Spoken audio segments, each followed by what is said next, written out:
My dissertation topic is failure analysis modeling and prediction for BlueGene L. Problems.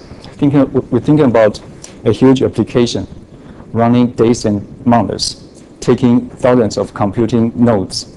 And for a single hardware failure, it will cause the application to restart. And as a result, in the presence of system failure, the application may never get a chance to finish. So, and regular checkpointing is a popular solution for nowadays. It regularly saves the progress of the application to local disk.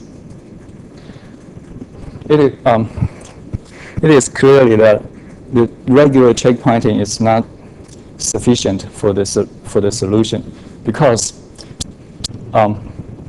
if a short-term period checkpointing, it will slow the machine significantly. And if a long-term checkpointing, it really can help the progress, the application progress a little. So our solution is failure prediction. In our earlier study, we know only 10% accuracy can improve the system performance significantly. And it also can significantly improve fault tolerance and resource management strategies. Roadmap. I'm going to cover the data analysis for my dissertation and preliminary failure models, time series analysis, and failure prediction, a data mining approach. In data analysis, we introduced two filters. One is temporal spatial filter, the other is adaptive semantic filter, and it's an automated filter. In preliminary failure models, we derived three models. One is based on time between failure, the second one based on spatial skewness, the next one is based on non-fatal events occurrence rate. In time series analysis, we exercised test of significance and ARMA models for time between failure prediction. In data mining approach, we have data abstraction, feature selection, and we utilized 4 classified RIPPER Nearest Neighbor and Bi-Modal Nearest Neighbor as predictors to predict the failures. This is the BlueGene L architecture. IBM BlueGene L is the fastest supercomputer in the world. It has 64 kilo dual-core computing processors organized in 64 racks. Each rack has 2 mid-planes, and a mid-plane consists of 52K core processors. And usually it's a job location unit. A mid-plane, in more detail, it consisting of 16 node cards. Each 16 node cards consists of 16 chip cards, and each chip card consists of 2 processors. And in addition to the computing nodes, it also has 32 I/O cards and 24 link switches and a service card. It is hosted at the Lawrence Livermore National Laboratory.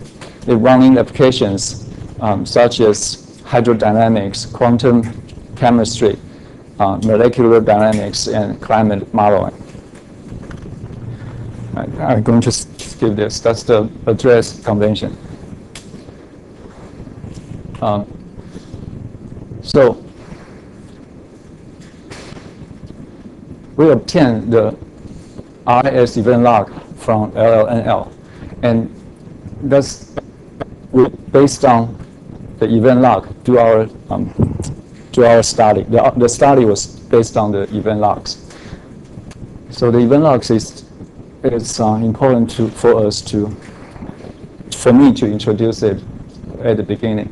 RS event log are logged through the monitoring system and collected in a DB2 database engine. The logging granularity is less than 1 millisecond.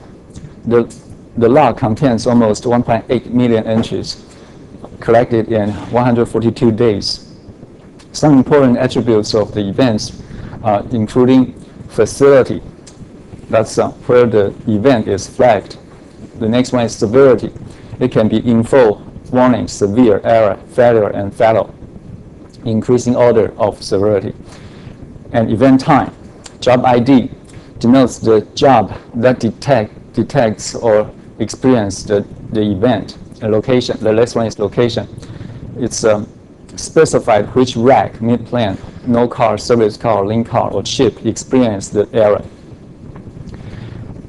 Actually, each event consists in 16 fields, but not all of them is useful to us.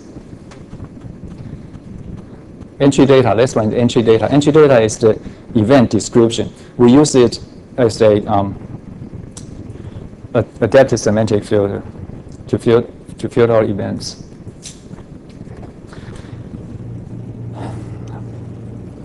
Event, the raw log contains both, basically the raw log contains both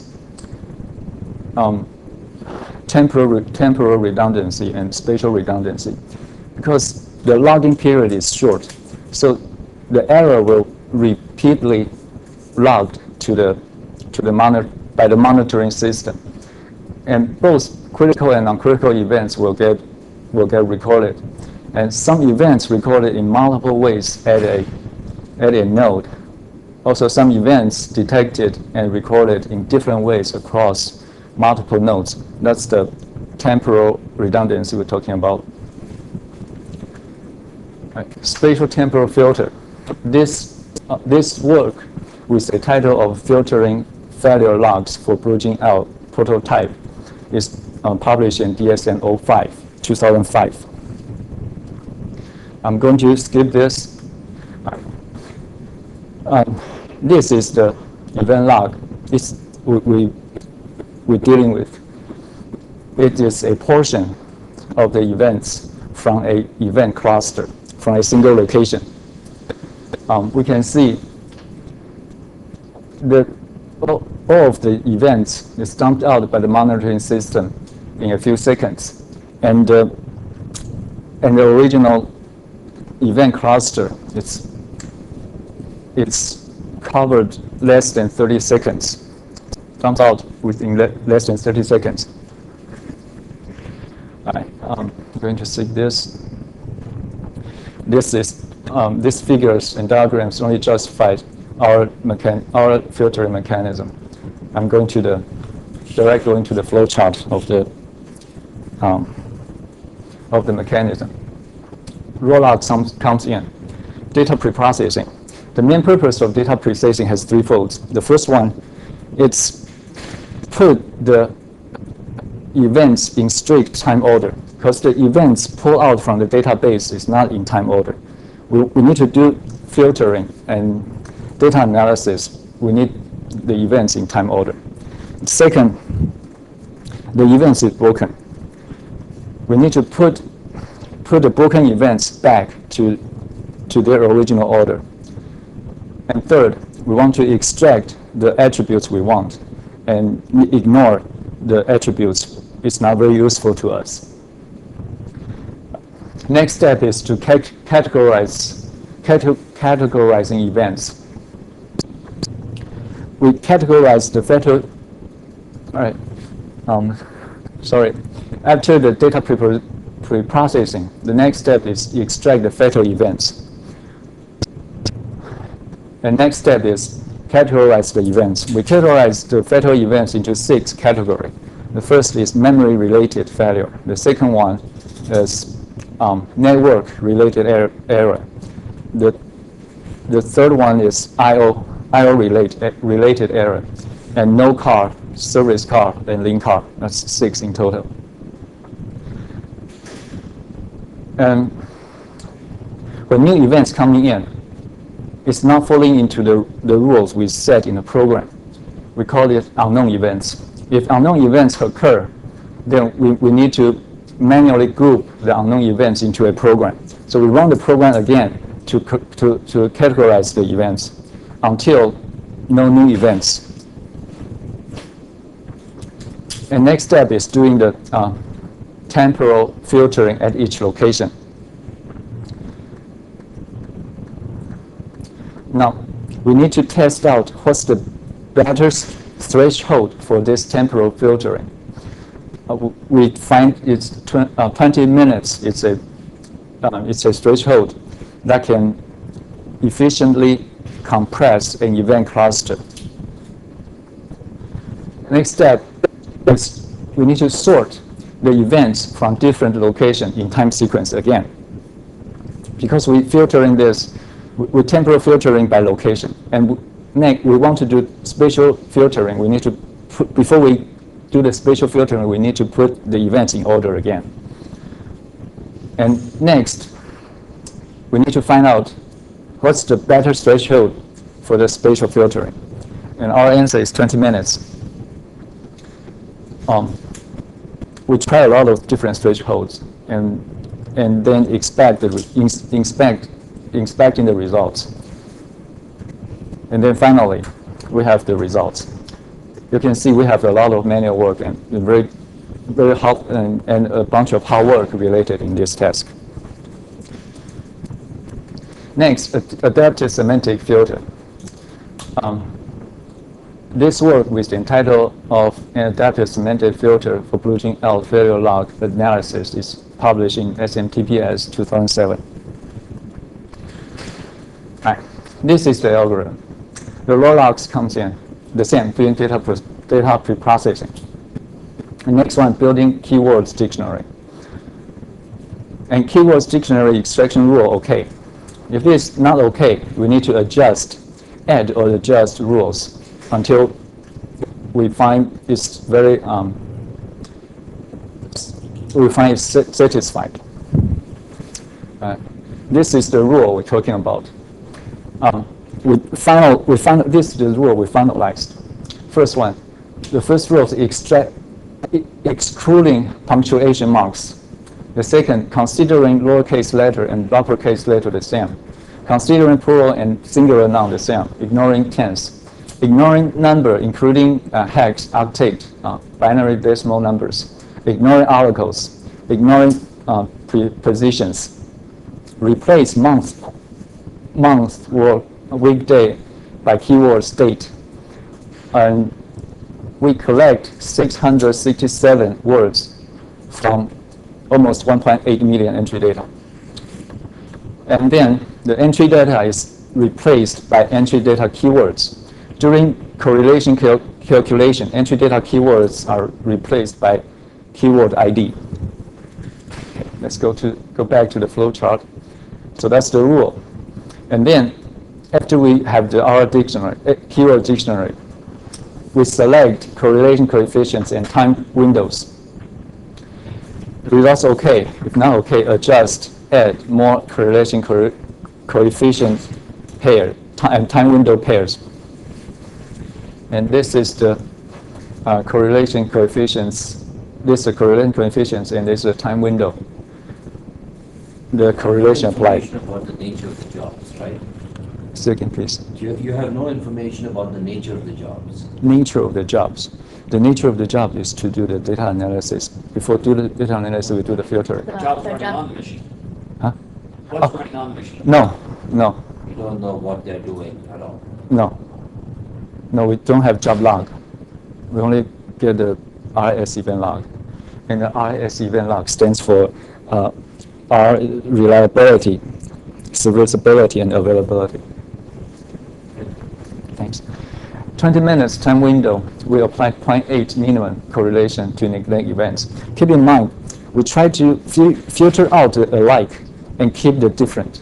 So within 20 minutes window, if two events has correlation more than 0.8, we think they are the same. So we filter it out. And 10 minutes, 0.7 correlation. 5 minutes, 0.5. 1 minute, 0. 30 second, -1. We set up this coefficient, this time window and coefficient. It's really based on the data data log itself, the characteristic of data log itself. Within a event cluster, almost the events is not very correlated. Therefore, we assigned -1 for 30 minutes threshold. All right, and then we have the results. So it's save a lot of hard work. Filtering based on correlation between neighborhood event entry data, and according to our experiences in building semantic, in building spatial temporal filter, it doesn't take long in keyword extraction and results inspection. So basically, with the experience from the spatial temporal filter, we can build this very quick.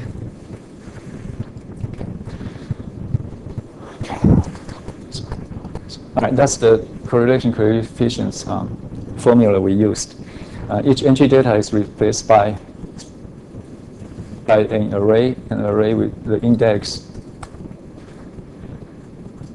Only index are used.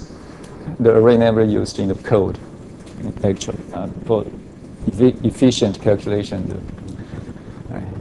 The advantage over STF, spatial temporal filter, it doesn't need expertise to categorize failure types. No handwork necessary. Once rules for keywords extraction and thresholds for correlation coefficients and time window are set, suitable for automatic filtering. Doesn't need to categorize new events by adverseness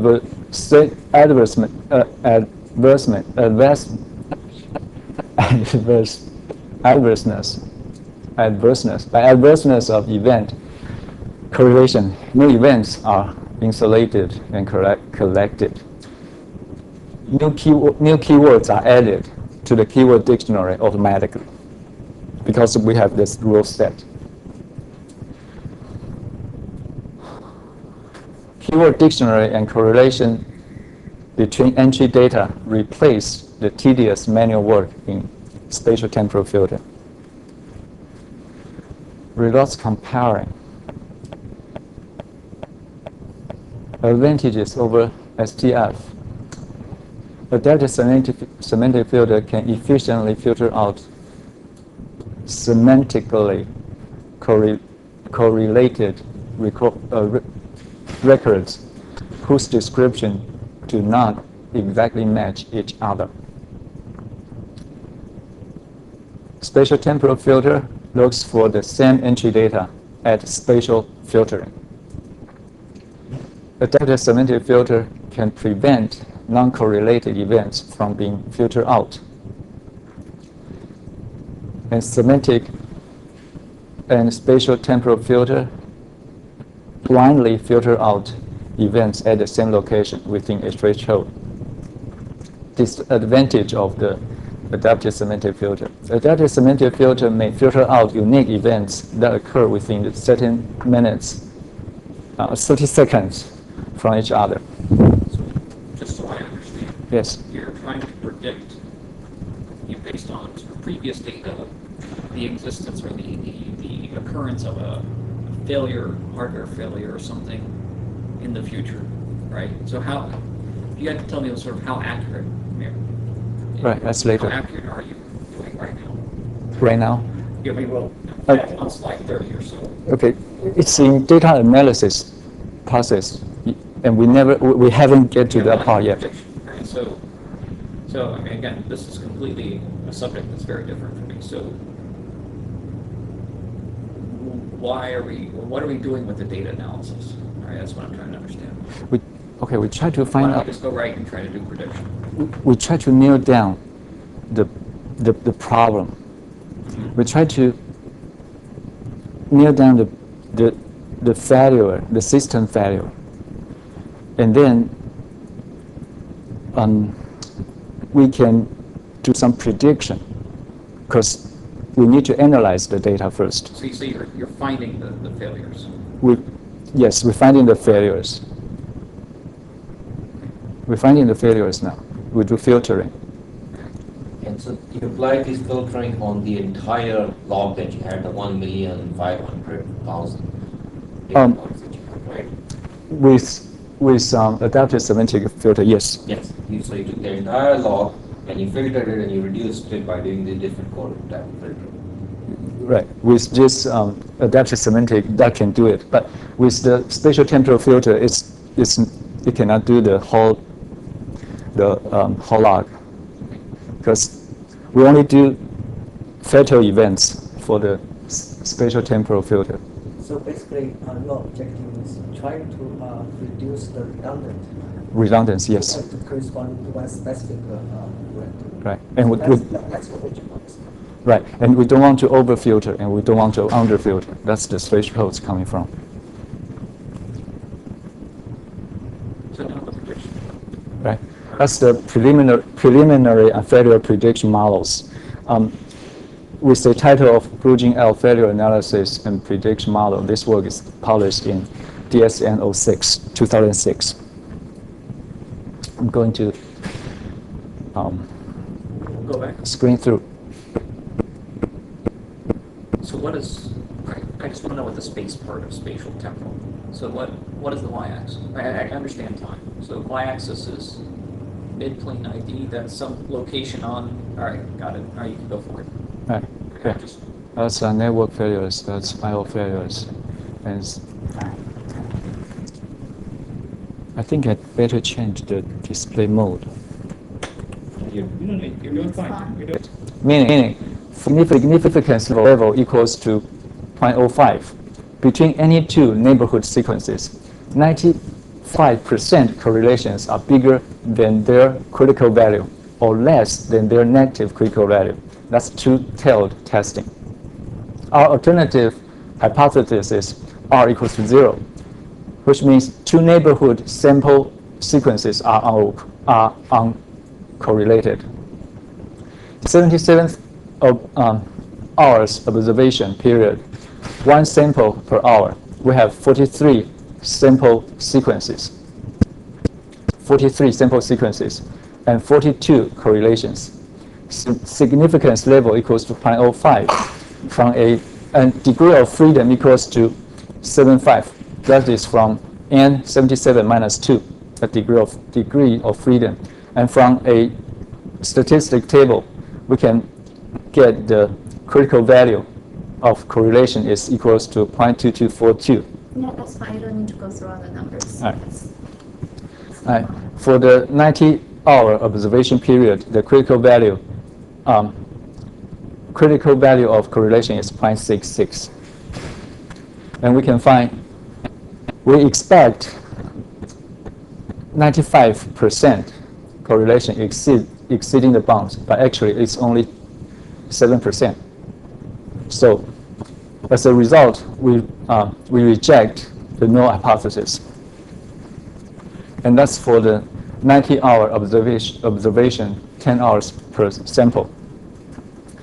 0% correlation exceed the bounds. Again, the null hypothesis is also rejected. Time between failure, 12-hour sampling period. Time between failures, this work we based on 12-hour sampling period. And we can find a second order polynomial trend. And that's the residual after we taking out the trend. And that's the correlation for the original sequence. That's the correlation for the residual. And we can see they are not IID. They have some dependence in between. Autoregressive model. AR function in R statistics software package is used. A KP information criterion is used for choose the order of autoregressive model. And that's the autoregressive model. N is a sample mean from x1 to 0.5.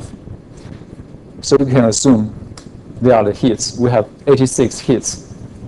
However, we have 93 intervals equals to 1 in the time series. The majority of 86 hits are fall into the 96 intervals, which means if there exists a predictor that steadily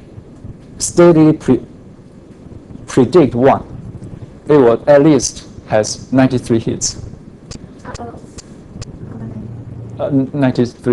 93 hits. Out of how many trial, like?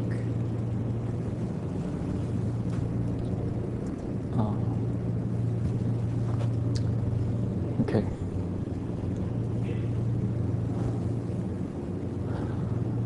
Do you understand my question? Yes.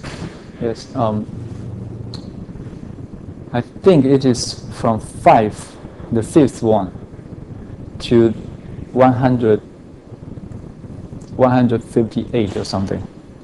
So the total, Roughly 150. yeah. So the total trial is 150. So it's just so what I'm trying to understand. Again, I don't understand the subject area. So you're basically saying your prediction is working. All right, last bullet, AR works. Okay. Okay, but it is not very good because the residual is not ID noise. The residual indicates the results still. You're saying there's still some information that could be extracted. Yes. This sequence still has some dependence inside. So it is okay, but not very good.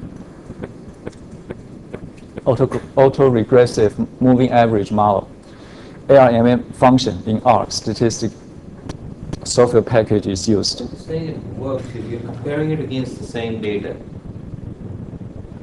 Compare with the prediction results, compare with the actual results. But it's the same data set that you have. Yes, the same data set.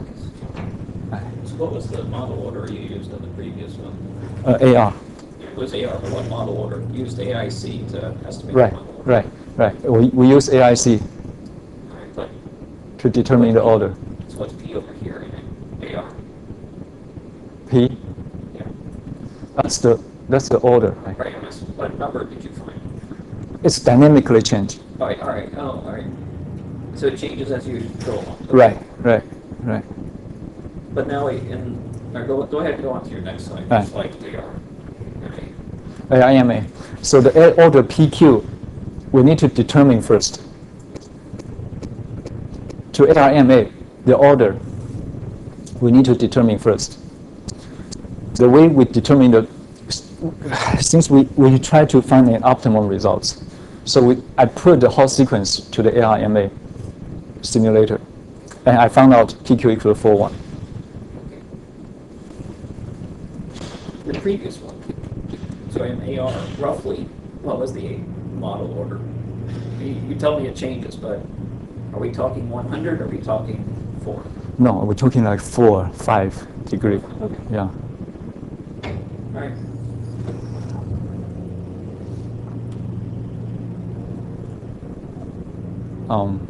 Okay. So I fed the whole sequence to ARMA function to simulate PQ, and I found PQ equals to 4, 1, has the optimum results.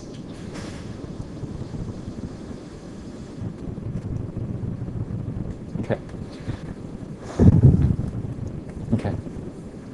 This red line is the prediction results with the order 4, 1, and this is the residual. And this is the autocorrelation function. This is autocorrelation function, and we find there are only 3 autocorrelation exceeds the bound. So it's a random noise. Only 3 autocorrelation exceeds the bounds. n equals to 157. ACF autocorrelation function suggests the residual are IID noise. From the histogram plot, 70 residual are between positive and negative 0.5. After PQ is determined, it is ready for the ARMA prediction. This is the results of the ARMA prediction. In order to obtain converged results and avoid too many warning messages from the ARMA function, the first 55 samples are used to generate the ARMA 41 coefficients. So here is 56. These coefficients are used to predict the outcome of 56th random variable, recursively predicting for the results of 106 random variables. So this is the autocorrelation function, suggests the residual are IID noise. The residual is this one. This is this. And this is the histogram of the residual. From the histogram plot, 71 out of 106 residual are between negative and positive 0.5. And the residual are IID noise. And we believe this ARMA results is very remarkable. However, PQ order is significant in prediction. How to foresee the order is difficult. Time series analysis conclusion. Information lost by customizing the log into fatal and non-fatal sequence. For instance, we lost the severity information and entry data information. We lost the distribution of events such as mean and variance in the prediction interval, in the observation interval. Considering the complexity of the machine, 142 days of log is too short for a failure to repeat itself.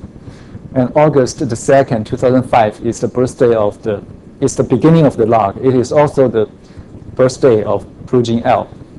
The majority of the events in the log are from troubleshooting stage. And fatal to non-fatal sequence is too simple for the complex machine. However, the series conveys variable failure information from a high-level view. Failure modeling prediction, a data mining approach. This work with the title of Failure Prediction in IBM BlueGene L Event Logs is published in ICGM 2007. What to predict? From earlier prediction efforts done by other researchers, two mechanisms are introduced. The first one is a long-term failure prediction that based on seasonal trends. However, this doesn't tell us when the failure will occur. Another is short-term failure prediction based on event observed in the system that predicts failure few minutes before their occurrence. Again, the short-term prediction cannot help for the fault tolerance and resource management either, because the resource manager or the fault tolerance strategy cannot do anything in the 5 minutes. The short-term prediction as predict if there is a fatal failure in next 5 minutes. In BlueGene L, to do a checkpointing, at least 30 minutes to do a checkpointing. Our solution.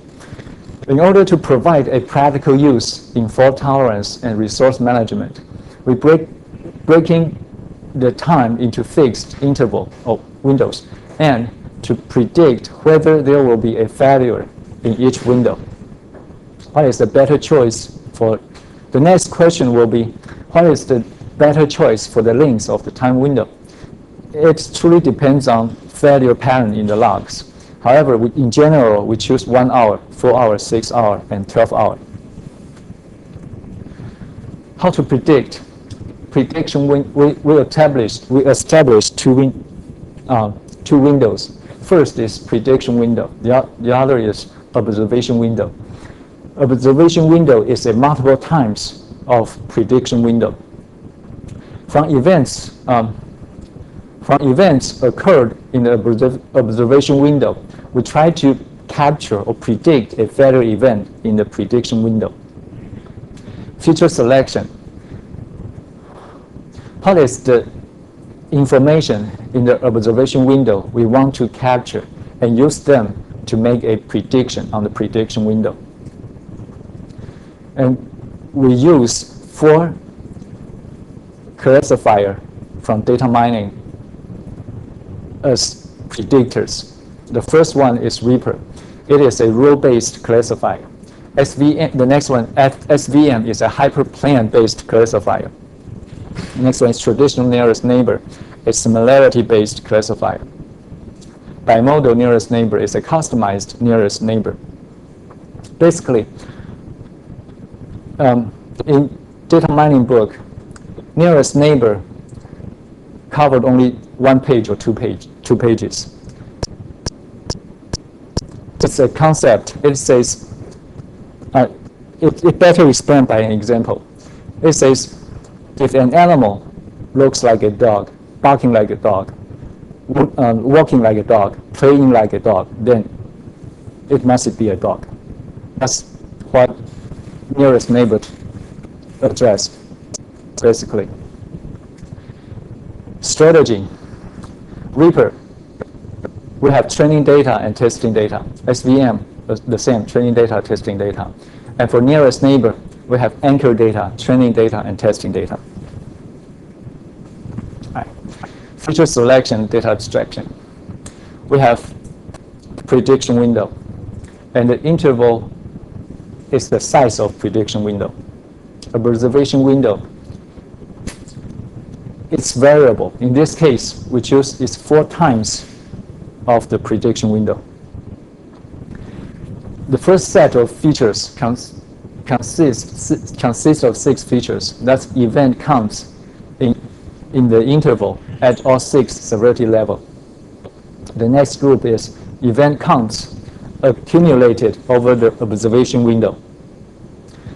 The next group is event distribution over the observation period.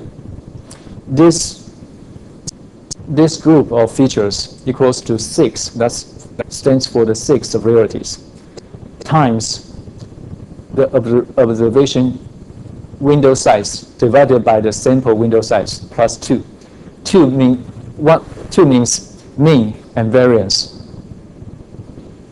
of the distribution of the sampling distribution. Time between failure. That's interval number to fatal and interval number to failure. They contribute 2 features. Occurrence count of each entry data phrase in the interval, and occurrence count of each entry data phrase in the observation window.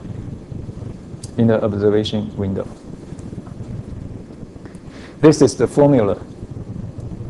This is the formula for the total features.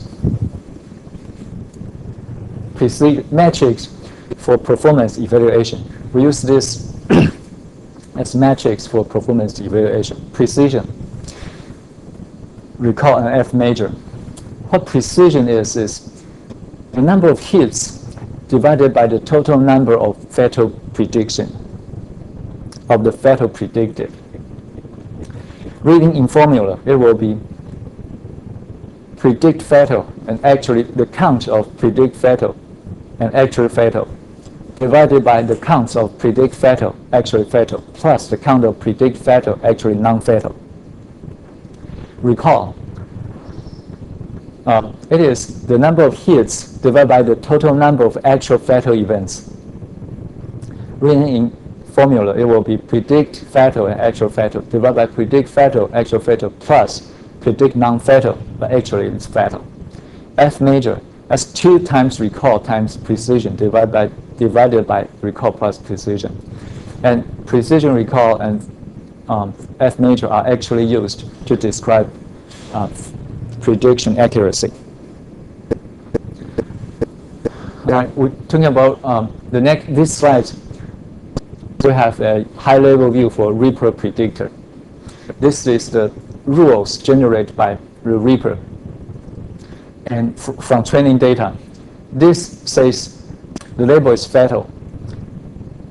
The rule is if phrase 216, the count of phrase 216 bigger or equals to 97, and information sample 55 less or equals to 22, it will result in 46 hits and 9 misses.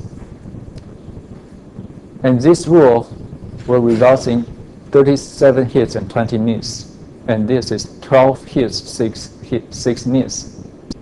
The rules are applied to testing data, and hit and miss rate are obtained, but not precision recall and F major. As a result, we need to write a program, apply the rules from training data, and generates precision recall and F major for performance evaluation. This is SVM. What SVM does is find a longest margin, the bigger margin, and then establish a line in the middle of the margin. If a tuple from the testing data X, a feature tuple, we put it into the function. If the result's bigger than 0, then square is predicted. Otherwise, circle is predicted.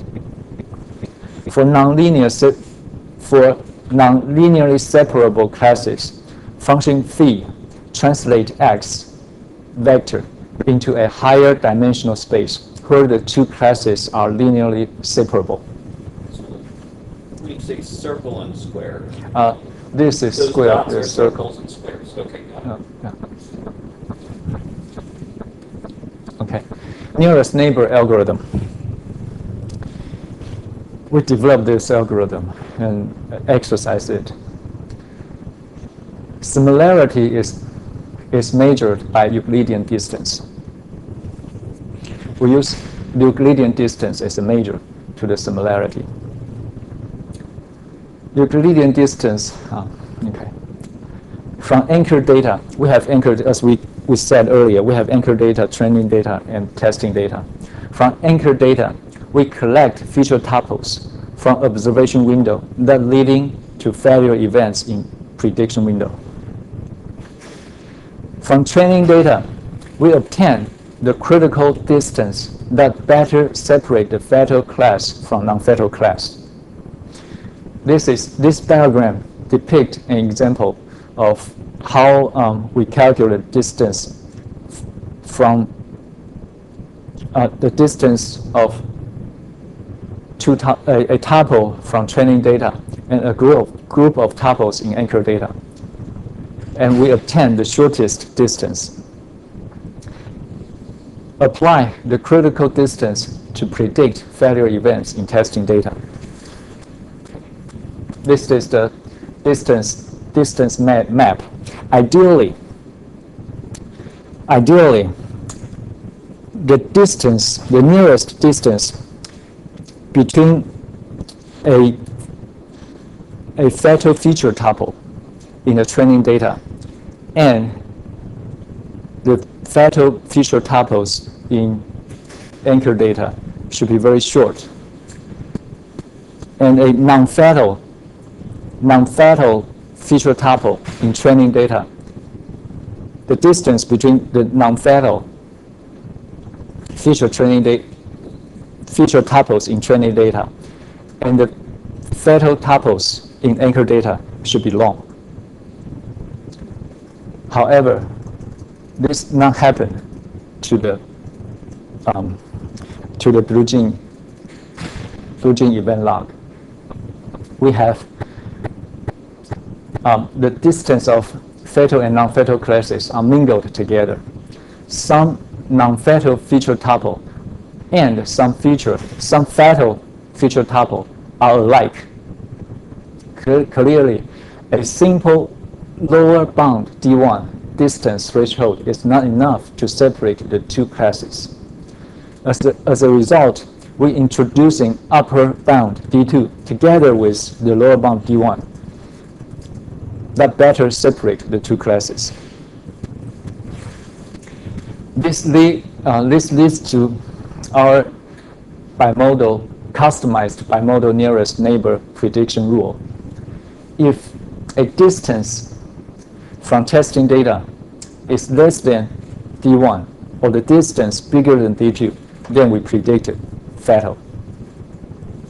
In both cases, in both classes, most of the distance are between, in this diagram, we can clearly see that most of the distance are between 89.5 and 94. And few fatal, but many non-fatal in the interval of 90 and 91. A program was developed to determine D1, D2, leading to optimum F major in training data. And D1 equals to 90, D2 equals 91.4. Recall will equals to 80% and F major equals 60% in training data. And then we apply D1, D2 for testing data failure prediction. And that's the algorithm in detail. Basically, I use the bucket concept to hold the prediction window, and another bucket for simple window. Okay. Feature normalization and significance measure for nearest neighbor and bimodal nearest neighbor. Feature normalization. The normalized feature equals the feature minus the median of the feature divided by the standard deviation. Significant selection. Usually, features with significance measure less than 0.25 will likely be little value in differentiating one class from another. And the significance measure equals the mean of the fatal minus the mean of the non-fatal divided by standard deviation. And we found RIPPER and SVM do the normalization and feature selection by themselves. They have poor performance if we do the work for them. Cross-validation. We have 20 weeks of data.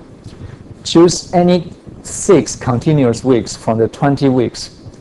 The first 3 weeks are assigned as training data. The rest 3 weeks are testing data. Anchor data are the rest of the 20 weeks of data. As shifting the first week to the 6th week, 1 week at step to 15th week and to 20th weeks, we obtain 15 cross-validation data set. For RIPPER and SVM, their training data are the anchor data plus training data in nearest neighbor. Okay. This is the results. This is the average F major of from the 15 cross validation data sets. This is the average recall, and this is the average precision. We can see the prediction window size has big impact in the accuracy.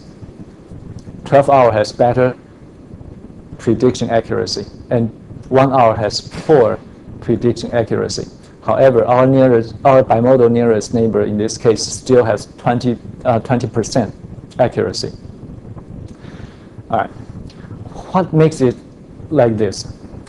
In the case of in the case of 1 hour prediction window, the 1 hour prediction, the number of fatal is 306. The number of non-fatal is 3004.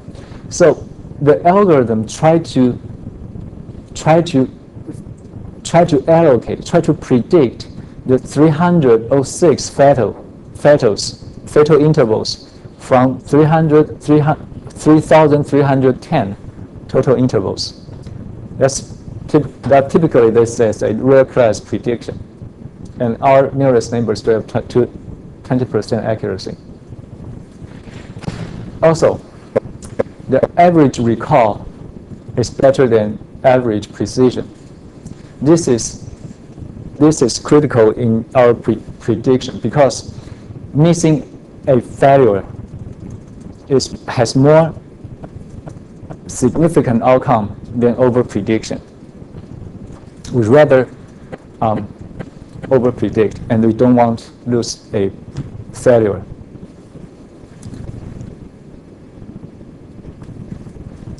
This is a distance map for 1 hour prediction 1 hour prediction window. We can see it is all mingled. The distance is all mingled together. It just shows how it is. And remember, we have 3 parameters in our Bi-Modal Nearest Neighbor. One is observation window size. This diagram tells us 5 times of the prediction window. The observation window size equals to 5 times of the prediction window size has a better results. And this diagram tells us if the shorter sample period has better results, because more frequent sampling provides a more detailed picture about the event patterns. This figure tells us the significance measure equals to 0.25 has better results, because too many features, if we choose low significance measure, it results in too many features that will smooth out the difference between fatal and non-fatal class.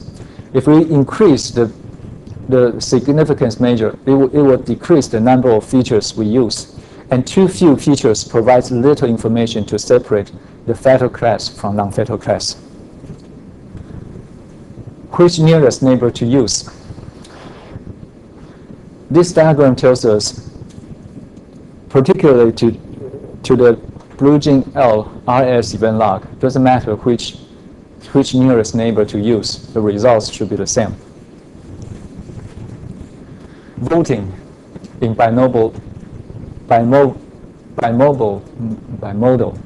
nearest neighbor, we obtain D11, D12, D21, D22, and D31, D32 from the training data, and we can apply 1 out of 3 voting based on the 3 nearest distance, and any of the 3 says fatal, then we predict fatal. The other scheme is 2 out of 3 voting based on the 3 nearest distance. At least 2 of the 3 says fatal, then the algorithm will predict fatal.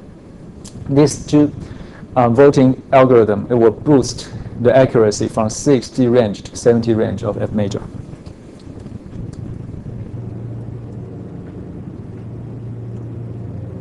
Okay, implication of the prediction results on fault tolerance.